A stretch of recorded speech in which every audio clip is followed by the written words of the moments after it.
Secundaria tercer grado. Formación cívica y ética. Las libertades individuales en la mirada internacional.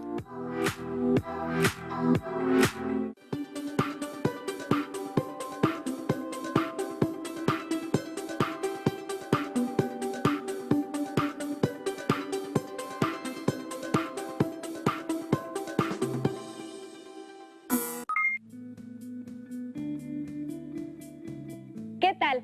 Qué gusto estar con ustedes en una nueva sesión de Aprende en Casa 2 para trabajar un tema más de la asignatura Formación Cívica y Ética. Mi nombre es Leslie Mendívil y en esta ocasión está con nosotros el maestro Isidro Navarro Rivera, a quien también saludo cordialmente. Gracias. Es un gusto estar nuevamente con ustedes. Me alegra que nos acompañen en esta sesión titulada Las libertades individuales en la mirada internacional. El propósito es analizar casos reales de instancias internacionales destinadas a promover el derecho a la libertad. Es importante participar en las actividades propuestas. Para ello, les recomendamos tener un cuaderno, lápiz o bolígrafo a la mano, además de su libro de formación cívica y ética, para anotar las ideas principales, preguntas y reflexiones que surjan a partir del tema. Las y los alumnos que tienen discapacidad visual preparen sus hojas Ledger, su punzón y regleta. Antes de comenzar, no olviden tomar las medidas de higiene como el lavado constante de manos y la utilización de cubrebocas cuando deban salir de casa. Aunque para cuidarnos y cuidar a nuestras familias es importante resguardarse la mayor parte del tiempo. Muy bien, maestro Isidro. Es un tema importante porque se trata de la libertad de las personas. Como sabemos, este es un derecho que se reconoce a todas las personas. Desde las primeras luchas sociales y civiles que se dieron en el siglo XVIII, la libertad se ha vuelto una de las banderas más importantes de la sociedad. El derecho a la libertad está reconocido en la Constitución Política de los Estados Unidos Mexicanos, como ya hemos visto. Pero es importante también reconocer cómo se promueve y defiende el derecho a la libertad a nivel internacional. Tiene razón. Esto es importante por varias razones. La primera de ellas es nuestra condición humana. No siempre se ha reconocido que todas las personas son libres. La esclavitud tuvo que ser combatida en varios países, incluso en el siglo XIX. Las limitaciones a los derechos por pertenecer a un grupo étnico, religioso o político aún son un tema por discutir a nivel internacional. Maestro, pero si el derecho a la libertad ha sido parte de un proceso de lucha y reivindicación social desde hace tanto tiempo, ¿cómo es que aún hoy no se puede ejercer por todas las personas? La historia es un poco larga, pero como las y los estudiantes saben, en la historia de la sociedad occidental se reconoce un periodo llamado feudalismo. Ahí no todas las personas podían actuar de acuerdo con su voluntad. Había muchas restricciones, pues las leyes eran dictadas por los gobernantes, sin que el resto de las y los pobladores participaran. Después, tenemos los periodos de las monarquías absolutas, con condiciones similares, pero sucedió algo. Se comenzó a discutir el derecho de los gobernantes sobre los demás pobladores. Surgieron las llamadas ideas de la Ilustración y se promovió la idea de que todas las personas son iguales y tienen los mismos derechos. También se comenzó a reflexionar sobre la mejor manera de organizar la sociedad. Sí, maestro, pero ¿cómo es que eso se relaciona con la defensa de la libertad actualmente? Quiero decir que la defensa de la libertad en la humanidad tiene poco más de 200 años de historia y es un proceso que no se ha terminado. Fue una de las demandas en las luchas de independencia en el mundo. Pensemos en la independencia de México o la Revolución Mexicana. Estas luchas permitieron que se reconocieran libertades políticas, civiles y económicas para la ciudadanía, pero no fue suficiente. Por ejemplo, las mujeres pudieron ejercer su voto hasta 1953. Claro, las leyes son producto de las necesidades de las sociedades, por tanto, pueden cambiar o mejorarse con el tiempo. como el caso del derecho a la educación para las mujeres en el país. Más allá de las leyes, durante mucho tiempo no se permitía por las familias o se estigmatizaba a las mujeres que querían participar en política. O sea, una cosa es el reconocimiento de la libertad en las leyes y otra que se pueda ejercer en la realidad. Así es, Leslie. Pero antes de seguir, es importante pensar qué queremos decir cuando hablamos de libertad. Para ello, sugiero que veamos y escuchemos el siguiente video. Es que no puede ser. Es increíble que esté pasando esto hoy en día. ¿Cómo pueden prohibir ver un partido de fútbol a las seguidoras iraníes? Sí, y según la nota les prohibieron también manifestarse. Pero tienen derecho a mostrar que no están de acuerdo. Claro, y también tienen derecho a opinar y a ejercer su libertad. Pero parece que en ese país... La libertad es la facultad natural que tiene el ser humano de comportarse de una manera y de otra, o de no hacerlo, por lo que es responsable de sus actos. Así, una persona puede ejercer su derecho a la libertad, pero este termina donde empieza el derecho de la otra persona. La libertad puede ser individual o colectiva. La primera se centra en el individuo y la segunda en los grupos. Entre las libertades individuales se encuentra la libertad de pensamiento, así como la de opinión, de circulación y de religión. Y entre las libertades colectivas se encuentran la libre asociación, la libertad sindical, la de reunión pacífica y la de manifestación. Cuando elegimos o tomamos alguna decisión sobre qué hacer, cómo vestirnos, qué comer o a dónde ir, hacemos uso de nuestros derechos. También al transitar por donde queremos, ejercemos nuestro derecho al libre tránsito. Al decir lo que pensamos y manifestar nuestra opinión sobre lo que sucede en el mundo, también ejercemos nuestros derechos, en este caso, la libertad de opinión y de expresión. Muy interesante el video. Por una parte, nos menciona que las libertades pueden ser individuales o colectivas, pero también menciona que de manera cotidiana ejercemos la libertad como cuando nos dirigimos a algún lugar, expresamos las ideas o nos reunimos con otras personas. Sí, Leslie, pero también explica que la libertad es una facultad de las personas para comportarse de alguna manera. En cuanto a las libertades individuales, podríamos añadir también las relacionadas con las preferencias sexuales. En las colectivas, también podríamos resaltar la pertenencia étnica. Pero estábamos hablando de cómo el ejercicio de la libertad ha ido cambiando con el tiempo. El video menciona entre las libertades individuales a la de opinión, religión y circulación, mientras que las libertades colectivas mencionan la de libre asociación y de manifestación. Entiendo que en lo individual puedo expresar mis opiniones sobre diferentes temas. Tengo derecho a que me escuchen y debo respetar también los pensamientos y opiniones de otras personas. Así es, Leslie, pero me gustaría destacar una cosa. ¿Te has dado cuenta que es difícil hablar de la libertad sin apelar a otros derechos? El ejercicio de la libertad implica actuar conforme al criterio personal, pero esto se hace con una finalidad. Usamos nuestro criterio en las decisiones cotidianas y con ello ejercemos los derechos. Por ejemplo, al alimentarse, ejercitarse, estudiar, trabajar o moverse por un territorio. Las personas están ejerciendo sus derechos en libertad.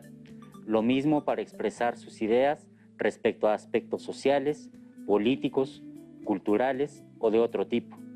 Las sociedades son más democráticas cuando las personas aprenden a respetar los puntos de vista de otras personas, pero también cuando tienen la capacidad de reconocer que sus pensamientos pueden mejorar con las ideas de otras y otros.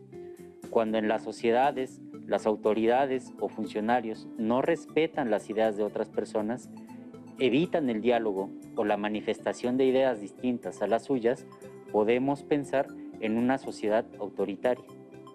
Esto es como cuando alguien con mayor autoridad decide sobre otras personas sin tomar en cuenta su opinión o impide que se expresen, ¿cierto?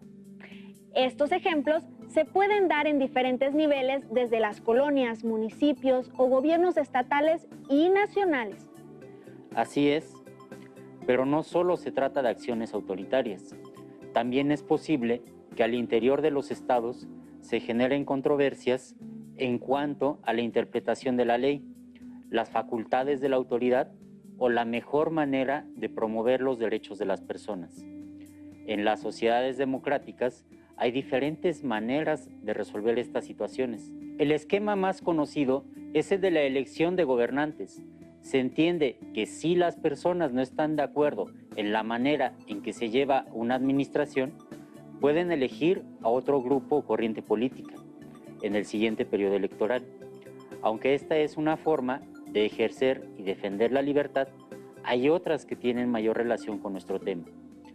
¿Qué pasa cuando en la opinión de la ciudadanía una autoridad no atiende sus responsabilidades? Por ejemplo, si una persona o un grupo de personas fueron violentadas en sus derechos y no se les permitió actuar en libertad, parece complicado porque hay una imagen de que las autoridades tienen el respaldo de las instituciones. Las y los trabajadores del Estado responden a la ley, pero también reciben órdenes de quienes están en el gobierno. En ocasiones, parece que esto no tiene forma de revertirse. Así es, Leslie, pero también debemos saber que esta sensación se ha presentado en varias partes del mundo. Por ello, me parece importante hablar de la historia para comprender la manera en que diferentes personas han logrado defender la libertad y si han recibido apoyo. Hasta hace poco más de 70 años, los países ejercían su autonomía y promovían los derechos y sanciones que consideraban para sus ciudadanos. Fue después de la Segunda Guerra Mundial que se generó una instancia que, en principio, promueve la paz, pero que además se ha visto fortalecida para promover los derechos de las personas en el mundo. Estamos hablando de la Organización de las Naciones Unidas, creada en 1945 con la firma de 50 países. Actualmente son pocos los países que no pertenecen a esta organización. Claro, maestro. Yo recuerdo que la Declaración Universal de los Derechos Humanos fue promulgada en 1948. A partir de entonces, se ha buscado que más países se adhieran a ella. Se trata de un instrumento jurídico que reconoce los derechos de todas las personas y también menciona que tenemos libertad. Así es, Leslie. Esta declaración a nivel internacional fue el primer documento legal que protegía los derechos de las personas, pero después se firmó el Pacto Internacional de los Derechos Civiles y Políticos, además del Pacto Internacional de Derechos Económicos, Sociales y Culturales. Pero no solo eso. Al paso del tiempo, se generó una serie de instituciones que permiten la defensa y promoción de los derechos de las personas. Tenemos también el Fondo de las Naciones Unidas para la Infancia, UNICEF, que promueve los derechos de este sector de la población. Para ello, busca la adopción de políticas dirigidas a mejorar las condiciones de desarrollo de la infancia en el mundo, promoviendo sus derechos. Hay varios organismos a los que nos podríamos referir, pero veamos y escuchemos el siguiente video para centrarnos después en ejemplos concretos. A lo largo de la historia, la humanidad ha enfrentado distintos retos que han atentado contra la dignidad de las personas y los grupos. Para platicar sobre este tema, hoy nos acompaña el maestro Luis Arriaga Valenzuela, director del Centro de Derechos Humanos Miguel Agustín Pro Juárez, ACE. Bienvenido. ¿Cuál creen que es el mayor reto que tenemos los seres humanos para conseguir una vida digna? Chavos.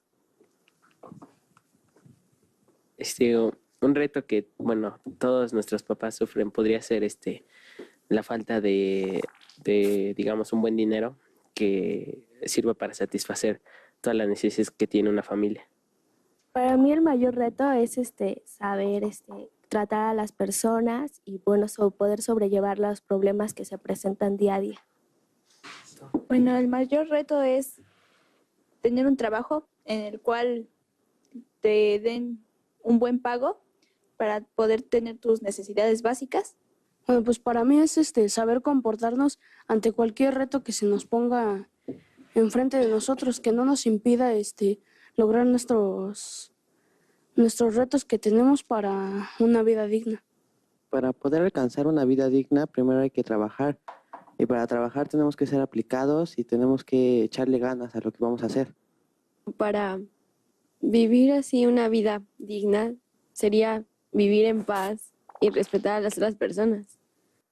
Luis, para alcanzar una vida digna, ¿cuál es el mayor reto que enfrenta la humanidad?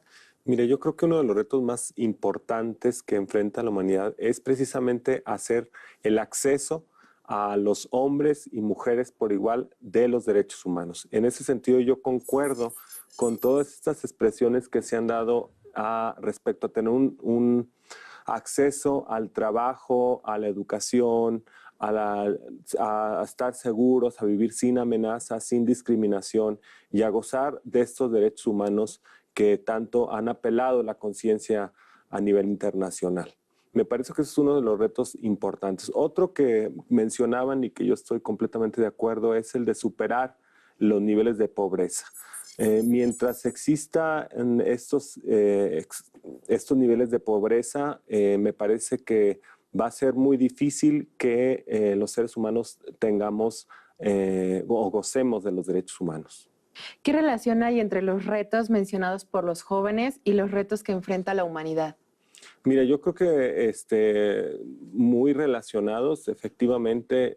Yo creo que a nivel internacional pues vemos retos como el medio ambiente, la xenofobia, el superar la discriminación a personas por razón de su origen étnico, raza, orientación sexual, religión, etcétera. Entonces, en ese sentido, yo veo que existe mucha conexión de lo que este grupo de jóvenes ha expresado en relación con el tema de derechos humanos. ¿Qué les pareció el video? Uno de los retos más importantes a nivel mundial es el acceso de las personas a los derechos humanos. Otro está relacionado con los niveles de pobreza o desigualdad. Pero también se ven retos a nivel internacional como el cuidado del medio ambiente, la lucha contra la xenofobia, la discriminación por origen étnico, religioso o preferencia sexual. Pero, ¿por qué son retos a nivel internacional? Pues lo más inmediato es que se trata de problemas que afectan a todas las personas por ser muy frecuentes. Pero, por otro lado, son retos para la comunidad internacional porque se trata de situaciones que se pueden prevenir o transformar. Hay lugares en el mundo en los que la discriminación por origen étnico o pertenencia a un grupo religioso son frecuentes, pero esto viola la libertad de las personas. Hay otros lugares donde los derechos de las niñas, niños, jóvenes y adolescentes no son respetados. En muchas partes, el derecho a un medio ambiente saludable no se reconoce o no se respeta. Para ello, las instancias internacionales tienen un papel importante. Al momento en que un Estado firma una declaración, convenio o pacto internacional, se hace responsable de cumplirlo. Es el caso de la Convención sobre los Derechos del Niño, que entró en vigor el 7 de septiembre de 1990. Solo 192 de los 195 países pertenecientes a la Organización de las Naciones Unidas la han ratificado. Los países que han firmado esta declaración se comprometen a hacer valer los derechos que en ella se indican, en las medidas de sus posibilidades, bajo un principio de progresividad, es decir, que va avanzando con el tiempo. Muy bien, maestro, pero ¿qué pasa si uno de estos estados no cumple con sus compromisos? Esta pregunta es muy importante.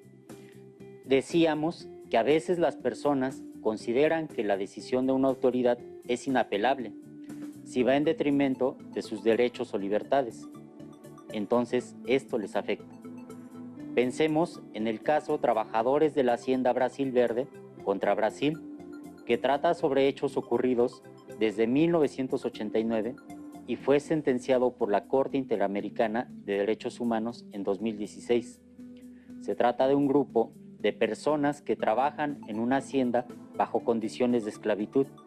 Se dice que eran decenas de miles de personas las que padecieron esta injusticia y su gobierno hacía caso omiso de la situación.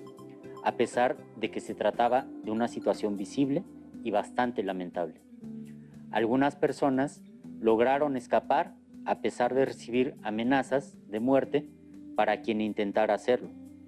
Estando en libertad, buscaban a las autoridades para inconformarse, pero no les hacían caso. ¿Qué alternativas hay para estas personas?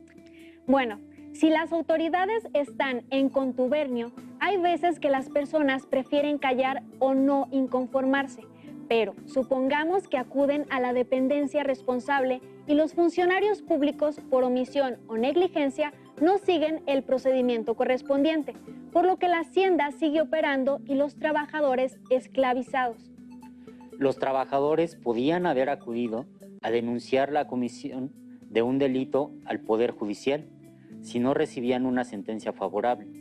Podrían haberse inconformado nuevamente. Este caso no es mexicano, pero en el país son 3 instancias judiciales.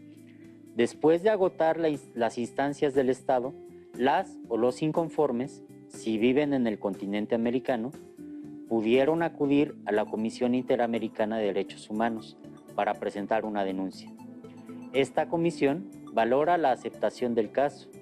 Una vez que se haya aprobado, lo turna a la Corte y ésta inicia las averiguaciones. Parece un proceso muy largo. Sí lo es, porque tiene muchas implicaciones. En el caso que revisamos, de los trabajadores de la Hacienda Brasil Verde contra Brasil, la sentencia fue favorable a los denunciantes.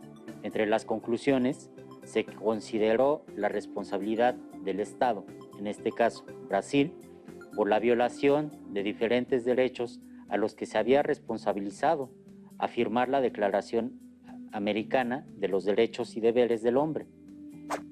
Entre ellos, los artículos 1, sobre el derecho a la vida, a la libertad, a la seguridad e integridad de la persona.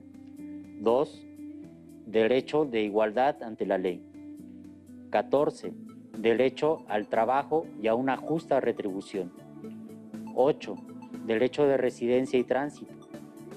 Y 18, derecho de justicia. También se le encontró responsable por no adoptar medidas suficientes y efectivas para garantizar, sin discriminación, los derechos de las y los trabajadores. Entre las recomendaciones dictadas al Estado, encontramos reparar adecuadamente las violaciones de derechos humanos, tanto en el aspecto material como moral, llevar a cabo una investigación de los hechos relacionados con las violaciones de derechos humanos en relación con el trabajo esclavo y conducir las investigaciones de manera imparcial, efectiva y dentro de un plazo razonable, con el objeto de esclarecer los hechos en forma completa, identificar a los responsables e imponer sanciones que correspondan, continuar implementando las políticas públicas, así como medidas legislativas y de otra índole para la erradicación del trabajo esclavo. Disponer las medidas administrativas, disciplinarias o penales correspondientes frente a las acciones u omisiones de los funcionarios estatales que contribuyeron a la denegación de justicia e impunidad en la que se encuentran los hechos del caso. Muy bien, ahora tenemos mejor conocimiento del caso. Antes de concluir, me gustaría destacar 3 cosas.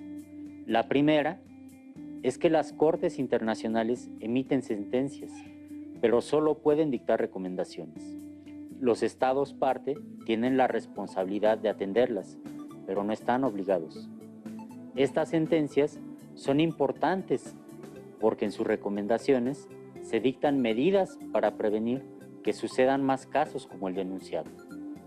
Por lo anterior, es muy valioso que existan las instancias, pero sobre todo que existan ciudadanas y ciudadanos que estén dispuestos a defender la libertad, incluso en condiciones adversas, como el caso que analizamos.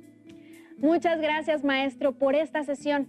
A las y los estudiantes les sugiero que, para conocer más del tema, se acerquen al libro de texto de Formación Cívica y Ética, También pueden buscar información sobre la Corte Interamericana de Derechos Humanos y conocer qué otros casos se han presentado y cómo se resolvieron. Gracias por acompañarnos en la sesión y recuerden que cuando